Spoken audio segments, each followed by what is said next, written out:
I'm Dan Brisebois with the Farmer Spreadsheet Academy.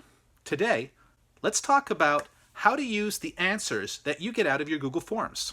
You can get this spreadsheet to follow along at home by going to farmerspreadsheetacademy.com/FSA026. In this tip, we're going to follow up on the Google form that we built in Farmer Spreadsheet tip number 25. We set up a harvest log where we can record what we've just harvested from the field. So let's say I get some lettuce and I harvest 275 units. I submit my answer. In last tip, we saw that from the editing page, we can click on the responses tab, and there are different ways we can look at our answers. But there's one way we didn't explore. Let's go to the three little dots in the corner and choose Select Response Destination. You could create a new spreadsheet, or you could select an existing spreadsheet. I'm going to link this to the spreadsheet we're using right now, and this is what appears in my spreadsheet. There are columns for each question I asked, and a row for each answer I've given, and a timestamp for when the form was submitted. Here was the last entry, lettuce, 275 units. So if I enter a crop that I'm harvesting,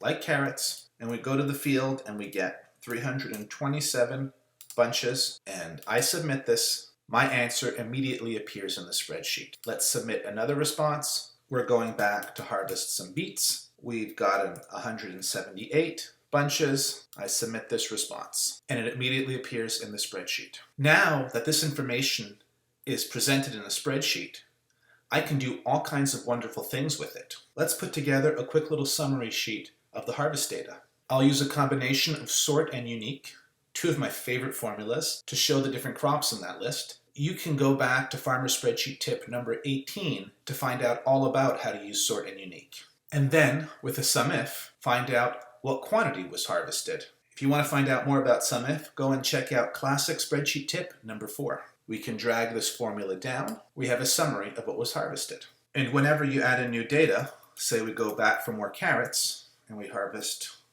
420 bunches, we can submit, and the total automatically adjusts. And you can use any other spreadsheet formula that you can think of to set up reports and dashboards to take advantage of this information. And that was how to use the answers you get out of your Google Forms.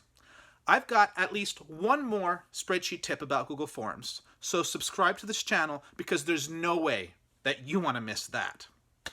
In the meantime, happy farming.